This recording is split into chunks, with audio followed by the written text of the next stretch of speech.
नमस्कार, आपल्या या व्हिडिओमध्ये स्वागत आहे। आज आपण आप्पे बनवणार आहोत। त्यासाठी लागणारे साहित्य: पाव वाटी मुगाची डाळ, अर्धा वाटी चना डाळ, पाऊण ग्लास उडीद डाळ आणि ह्याच ग्लासाने 4 ग्लास तांदूळ। तांदूळ स्वच्छ धुतलेले आहे, त्यात मेथी दाणे मी टाकत आहे आणि चना डाळ, उडीद डाळ व मूग डाळ हे सर्व स्वच्छ धुवून घेऊन त्यात पण पाणी टाकून ठेवलेले आहे। आता हे सर्व 5 तास भिजवण्यासाठी ठेवूया। डाळ तांदूळ 5 तास भिजलेले आहेत आणि आता मी इथे पोहे भिजवून घेतलेले आहेत 1 वाटी। डाळ आता आपण मिक्सर मध्ये काढूयात। हे पहा, डाळीची मी बारीक पेस्ट करून घेतलेली आहे।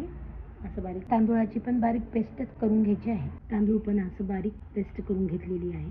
सर्व तांदूळ आणि हे पोहे सर्व बारीक करून एकत्र करून मिक्स करून ठेवायचे। पाहू शकता तुम्ही, शेवटी तांदूळामध्ये पोहे टाकून ते पण सर्व बारीक करून घेतले आहे। मिक्सरला बारीक वाटून घेतले आहे। हे आपण सर्व आता एकत्र करूयात आणि हे रात्रभर भिजण्यासाठी ठेवायचं। हे पहा, रात्रभर भिजवल्यानंतर पीठ असं वरती पळून आलेलं आहे, छान भिजलेलं आहे। आणि आता आपण चटणी करून घेऊया। आता आपण चटणी तयार करणार आहोत। चटणीसाठी लागणारे साहित्य: शेंगदाणे, डाळवं, खोबर, लसण, कोथिंबीर, कढीपत्ता आणि मिरची येथे भाजून घेतलेली आहे, तेलात परतून घेतलेली आहे। खोबर टाकत आहे, डाळवं, शेंगदाणे, कोथिंबीर, मी इथे कोथिंबीरची जुडी घेतलेली आहे, लसणाच्या पाकळ्या, कढीपत्ता मी स्वच्छ धुवून घेतलेला आहे आणि हिरवी मिरची, भाजलेल्या हिरव्या मिरच्या घेतलेल्या आहेत। हे मिक्सरला बारीक वाटून घ्यायचं। इथं तेल गरम झालेलं आहे, त्यात मी राई टाकून घेत आहे। राई टाकत आहे तेलामध्ये।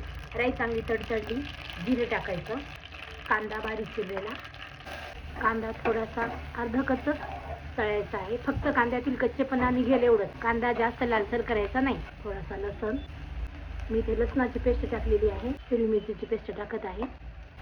हे सर्व आपल्याला अर्धवट कच्चच ठेवायचं आहे, अर्धवटच तेलात परतून घ्यायचं आहे, जास्त लालसर करायचं नाही। कढीपत्ता टाकत आहे, कढीपत्ता शेवटी टाकायचा। ही गरम फोडणी मी आप्याच्या पिठात टाकत आहे। सर्व छान असं मिक्स करून घ्यायचं। अजून मी कोथिंबीर राहिलेली टाकून देत आहे। आप्पे करण्यासाठी पीठ तयार आहे। इथे आपली चटणी तयार झालेली आहे, पाहू शकता। यात मीठ टाकायचं आहे चवीनुसार। आप्पे पात्र गरम करण्यासाठी ठेवलेलं आहे, तेल छान पसरून घ्यायचे आहे। यात आपण पीठ टाकून टाकायचं। पीठ जास्त पातळ करायचं नाहीये। टाकून ठेवत आहे बारीक गॅसवर, 5 मिनिट होऊ द्यायचं। 5 मिनिट झालेले आहेत, आपण हे काढून घेऊयात। पाहू शकता, थोडेसे तेल टाकून अजून दुसरी साईड पण थोडीशी शेकून घेऊयात। हे पहा, आप्पे तयार झालेले आहेत, छान रंग सोनेरी आलेला आहे, खाण्यासाठी तयार आहे। सर्व करून घेत आहे, पाहू शकता। कोथिंबीर टाकत आहे, त्यात चटणी आणि आप्पे तयार आहे।